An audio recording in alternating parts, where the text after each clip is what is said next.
மிக முக்கியமான பாதாள உலக குழு உறுப்பினர் பெக்கோ சமன் அவரின் தாயார் சுட்டுக் கொல்லப்பட்டமை பெரும் அதிர்வலைகளை உருவாக்கி இருக்கிறது.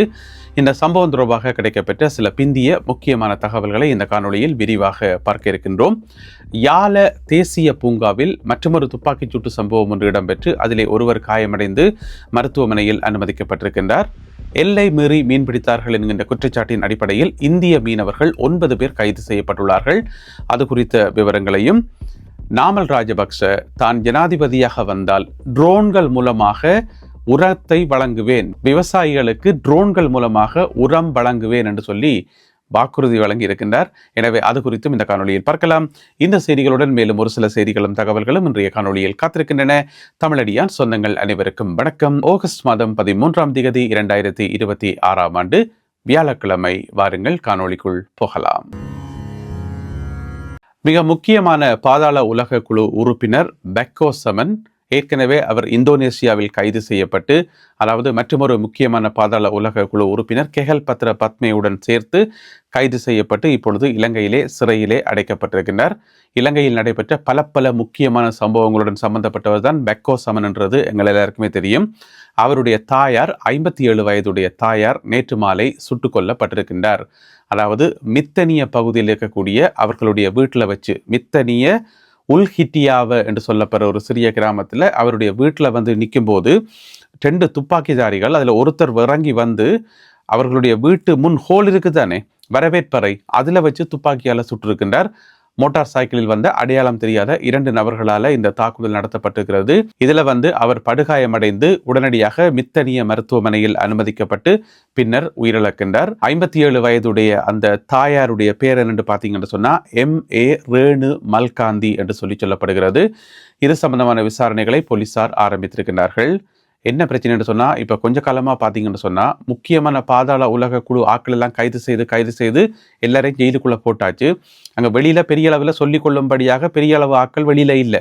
ஒன்றில் வெளிநாடுகளில் பதுங்கி இருக்கணும், மற்றாக்கள் வந்து ஜெயிலுக்குள்ளே இருக்கணும். அப்போ என்ன செய்யணும்னு சொன்னால், வெளியில் இருக்கிறார்கள் பழி வாங்குறதுக்கு இந்த பாதாள உலக குழு ஆக்களுடைய உறவினர்கள் தான் தேடி பழி வாங்கப்படுகிறார்கள். இதெல்லாம் எந்த வகையில் நியாயம் என்றே தெரியல. பொதுவாக பாதாள உலக குழுக்காரர் சும்மா பணத்துக்கு ஆசைப்பட்டு சும்மா கொலைகள் செய்கிறதுன்னு சொல்லி அப்படி நினைச்சா, இது பார்த்தா ஒரு மோசமாக ஒரு ஈவிரக்கமே இல்லாத ஒரு குரூப்பாக இருக்குது பாதாள உலக குழு. எனவே இதெல்லாம் வந்து முற்றுமுழுதாக ஒழிக்கப்படணும் இலங்கையிலிருந்து. எனவே இந்த 57 வயதுடைய தாயார் வந்து சுட்டுக் கொல்லப்பட்டிருக்கின்றார். இப்போ பெக்கோ சமன் எடுத்து பார்த்தோம்னு சொன்னால் ஆள் ஒரு மோசமான ஆள், மிக பயங்கரமான ஒரு ஆள், அது எல்லாருக்கும் தெரியும். அவரே பல கொலை சம்பவங்களுடன் சம்பந்தப்பட்டவர். மிக முக்கியமாக மித்தனிய கச்சா மற்றும் அவருடைய 2 பிள்ளைகள், அவர்களுடைய கொலைக்கு காரணமே வந்து பெக்கோ சமன் என்று சொல்லப்படுகிறது. அது மட்டும் இல்லாமல் மித்தனிய பகுதியில் 44,000 கிலோ ஐஸ் போதைப் பொருள், அதை உற்பத்தி செய்யறதுக்கான மூலப்பொருட்கள் எல்லாம் வந்து கண்டுபிடிக்கப்பட்டது கண்டெய்னராக. அதுக்கு பொறுப்பு வந்து பெக்கோ சமன் என்று சொல்லப்படுது. பிறகு நுவரெலியால வந்து ஒரு ஐஸ் போதைப் பொருள் உற்பத்தி செய்யறதுக்கு ஃபேக்டரி ஒன்றே போட்டவர், அதுவும் பெக்கோ சமன் வேலை தான். அதுக்கு பிறகு பெக்கோ சமனுக்கு சொந்தமான ஆடம்பரமான பஸ்ஸுகள், பெரிய லக்ஸரியான பஸ்ஸுகள் 2-3 பஸ்ஸுகள் வந்து மீட்கப்பட்டு இப்போ அரசுடைமையாக்கப்பட்டு வைக்கப்பட்டிருக்குது. அதுக்கு பிறகு பெக்கோ சமனோட சேர்த்து கைது செய்யப்பட்டிருந்தது அவருடைய மனைவி ஷாதிகா லக்ஷானி. உங்களை எல்லாருக்குமே தெரியும். கொஞ்ச காலமாக அவாவையும் அவாவினுடைய 1 வயது கை குழந்தையை வந்து தடுப்பு காவலில் வச்சிருந்துட்டு இப்போ பிணையில வந்து விடுவிக்கப்பட்டிருக்கிறார். பிறகு பெக்கோ சமன் சொந்தக்காரர்னு சொல்லி ஒரு 13 பேர், அதாவது ஷாதிகா லக்ஷானி மனைவி உட்பட ஒரு 13 பேர்ட்ட வங்கி கணக்குகள் வந்து முடக்கப்பட்டது. ஏன்னு சொன்னால் எல்லாற்ற வங்கியிலையும் வந்து சும்மா காசாக குவிச்சு வச்சிருந்தான்னு சொல்லி. இந்த மாதிரி பெக்கோ சமன் வரலாறை கிண்டினா நாங்கள் ஏற்கனவே நிறைய வீடியோக்குள்ள சொல்லியிருக்கிறோம். எக்கச்சக்கமான குற்றச்செயல்களோட சம்பந்தப்பட்டதான், யாருமே இல்லையென்று மறுக்கையில். அதுக்காக எதுக்கு அந்த 57 வயதுடைய பெத்த தாயை போய் கொல்லணும்? அது அவசியம் இல்லைன்னு. எனவே இந்த மாதிரியான பழிவாங்கல்கள் வந்து இந்த பாதாள உலக குழுக்காரர் வந்து இவ்வளவு ஒரு மோசமான ஆக்கல்ன்றதுக்கு மிகச்சிறந்த உதாரணம். எனவே பொதுவாக சொல்றது, பெற்றோர் செய்கிற பாவங்கள் பிள்ளைகளை வந்து சேரும் என்று சொல்லி. இப்போ பார்த்தீங்கன்னு சொன்னால் பிள்ளைகள் செய்கிற பாவம் மாறி பெற்றோர்களை வந்து சேருது போல இருக்குது. எனவே இது சம்பந்தப்பட்ட விசாரணைகளை போலீசார் நடத்தி வருகிறார்கள். யால தேசிய பூங்கா உங்கள் எல்லாருக்குமே தெரியும். அந்த காட்டுப்பகுதியில் வந்து ஏராளமான மிருகங்கள் எல்லாம் இருக்கிறது உங்கள் எல்லாருக்குமே தெரியும். இப்போ பார்த்தீங்கன்னு சொன்னால் நேற்று அங்கே ஒரு துப்பாக்கிச்சூட்டு சம்பவம் ஒன்று நடந்து அதில் ஒருவர் காயமடைந்து மருத்துவமனையில் அனுமதிக்கப்பட்டிருக்கின்றார். சம்பவம் என்னென்று கேட்டீங்கன்னு சொன்னால், அந்த வன விலங்கு பாதுகாப்பு அதிகாரிகள் என்று பின்னந்தானே ரேஞ்சர்ஸ் என்று சொல்லி அவைக்கு வந்து ஒரு தகவல் கிடைக்குது. இந்த மாதிரி யாழ காட்டு பகுதிக்குள்ள வந்து கொஞ்சம் பேர் வேட்டையாடி கொண்டு நிற்கணும் என்று சொல்லி, ஒரு 3 பேர் வேட்டையில நிற்கணும், கையில துவக்கங்களையும் வச்சுக்கொண்டு வேட்டையாடி கொண்டு நிற்கணும் என்று சொல்லி, சரி என்று இவியல் சுத்தி வளைச்சு அந்த 3 பேரையும் பிடிக்கிறதுக்கு ட்ரை பண்ண அந்த வேட்டைக்காரர்கள் வந்து இவியலை நோக்கி துப்பாக்கியால சுற்றிக்கணும்.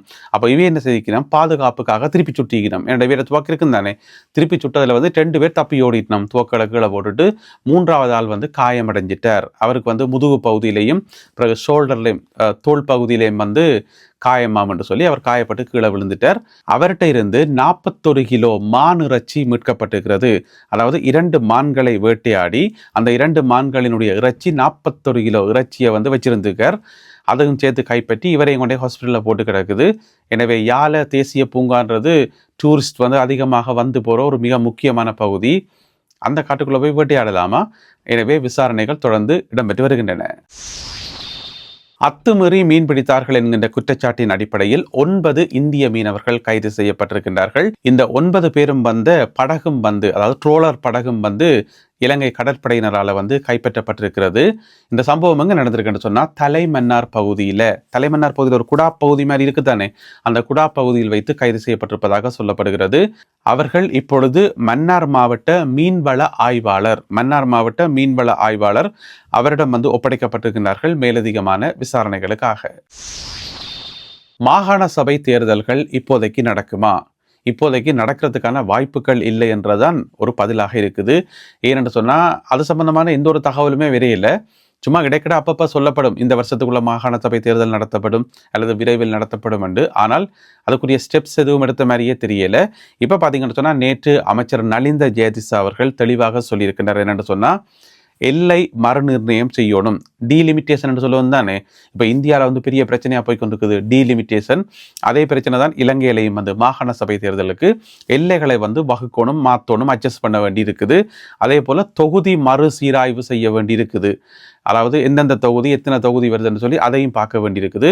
எனவே இலங்கையில் இருக்கக்கூடிய 9 மாகாணங்களுக்குமான எல்லைகள் தொகுதிகள் எல்லாமே வந்து மறுசீராய்வு செய்து அதெல்லாம் வந்து வௌத்தா பிறகுதான் தேர்தல்கள் நடத்த முடியும் என்று சொல்லி அமைச்சர் நலிந்த ஜெயதிச அவர்கள் சொல்லியிருக்கின்றார். இது வந்து ஒரு பெரிய ஒரு ப்ரோசஸ், சாதாரண நடைமுறை இல்லை. எனவே அரசாங்கம் அதை எப்படி செய்து முடிக்க போகுதுன்னு தெரியல. பழைய முறைப்படி தேர்தல் நடத்துவது சாத்தியமில்லை என்றதை அமைச்சர் மறுபடியும் சொல்லியிருக்கின்றார். எனவே மாகாண சபை தேர்தல் என்றது கண்ணு கட்டின தூரம் வரைக்கும் இல்லை என்றதான் மறுக்க முடியாத உண்மை. ஆனால் இங்கால பார்த்தீங்கன்னு சொன்னால் மாகாண சபை தேர்தல் வந்தால் நான் முதலமைச்சரா, நீ முதலமைச்சரா, உனக்கு என்ன தகுதி இருக்குது, எனக்கு என்ன தகுதி இருக்குன்னு சொல்லி இந்த மாதிரி மாறி மாறி பிரச்சனைகள் எல்லாம் போய்கொண்டிருக்குது. அதான் தேர்தலே நடக்க போகிறது இல்லையே. இப்போதைக்கு தேர்தல் நடக்க போகிறதில்லை, பிறகு என்ன சண்டை பிடிக்கிறீர்கள்? A9 நெடுஞ்சாலையில் நேற்று அதிகாலை வேளையில் ஒரு விபத்து ஒன்று நடந்து 21 வயதுடைய இளைஞர் ஒருவர் பலியான சம்பவம் மிக பெரும் துயரத்தை உருவாக்கி இருக்கிறது. அதாவது தென் பகுதியில இருந்து பொருட்களை ஏற்றி கொண்டு 2 லொரிகள் வந்திருக்குது. அதுல முன்னுக்கு போன லொரி வந்து ஒரு இடத்துல A9 வீதியில கிளிநொச்சியில தொண்டமானாறு இருக்குதானே, அந்த தொண்டமானாறு பகுதியில வந்து லொரியை நிப்பாட்டி போட்டு நினைக்கிறேன் ரோட்டுக்கரையில நிப்பாட்டிப்பினம் போலடக்கு, நிப்பாட்டி போட்டு அதுல இருந்து சாமான இறக்கி இருக்கணும். நினைக்கிறேன் அங்கே இருக்கக்கூடிய கடைக்கு கொடுத்துருப்பினம் போலடக்கு.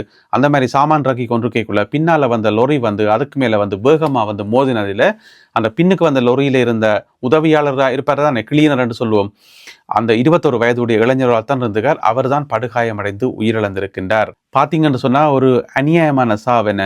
ஒரு 21 வயது படியன் இந்த லொரியில் இப்படி பொறுப்பாக வேலை செய்கிறான்னு சொன்னால் வீட்டு கஷ்டத்தில் சரி ஓகே இதுலையாவது வேலை செய்வோம்னா அப்படி செய்தாலும் இன்னும் தெரியலை. எத்தனையோ பேர் வேலை வெட்டி இல்லாமல் சும்மா தினம் இந்த லொரியிலேயாவது வேலை செய்வோம்ன்றதும் வேலை செய்கிறான் தானே.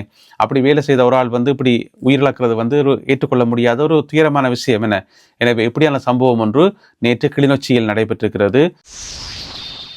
நாமல் ராஜபக்ச என்ன சொல்றாருன்னு சொன்னா, தான் வந்து ஜனாதிபதியா வந்தா பிறகு நாட்டில் இருக்கிற விவசாயிகளுக்கு ட்ரோன்கள் மூலம் உரத்தை வழங்குவேன் என்று சொல்லி புதுசாக சொல்லியிருக்கார். அதாவது ஒரு கிராமத்துக்கு போயிட்டு கொஞ்சம் விவசாயிகளை சந்திச்சு காய்ச்சவர். ஒரு மரத்துக்குள்ள அந்த சந்திப்பு நடந்தது. அப்போ அதில் வந்து நிறைய விஷயங்கள் சொன்னவர். இந்த மாதிரி நான் வந்து ஜனாதிபதியாக வரப்போகிறேன், வந்து முடிய உங்களுக்கு வந்து எல்லா விதமான உரங்களும் கிடைக்கும், எல்லாம் ட்ரோன்கள் மூலம் கொண்டு வந்து தரப்படும். எனவே உங்களுக்கு கவலையே இருக்காது, நீங்கள் ஒன்றுக்கும் யோசிக்காங்கோ. எங்களுடைய ஆட்சி வந்த பிறகு நான் போடுற முதலாவது கையெழுத்தை வந்து விவசாயிகளுக்காகத்தான் என்று சொல்லி ஒரு வாக்குறுதியை கொடுத்திருக்கின்றார். எனவே அது நடக்க போகிறது இல்லை. இருந்தாலும் நாமல் ராஜபக்ச சும்மா தன்னுடைய ஒரு திருப்திக்காக, தன்னுடைய ஒரு சந்தோஷத்துக்காக சொல்லிக்கார் போறடக்கு. விவசாயிகளும் பார்த்துச்சுன்னா சரி ஓகே ஏதோ சொல்றாரு கேப்ப மண்டி போட்டு கேட்டுக்கொண்டிருக்கணும் போலடக்கு. இப்படியான ஒரு சந்திப்பை நாமல் ராஜபக்ச நடத்தி விவசாயிகளுக்கு இந்த ஒரு அரிய வகை வாக்குறுதியை வழங்கியுள்ளார். இந்த காணொலியில் பகிர்ந்து கொள்ளப்பட்ட செய்திகள், தகவல்கள் தொடர்பான உங்களுடைய கருத்துக்களை மறக்காமல் கீழே எழுதுங்கள். மீண்டும் சந்திப்போம் உறவுகளே. நன்றி, வணக்கம்.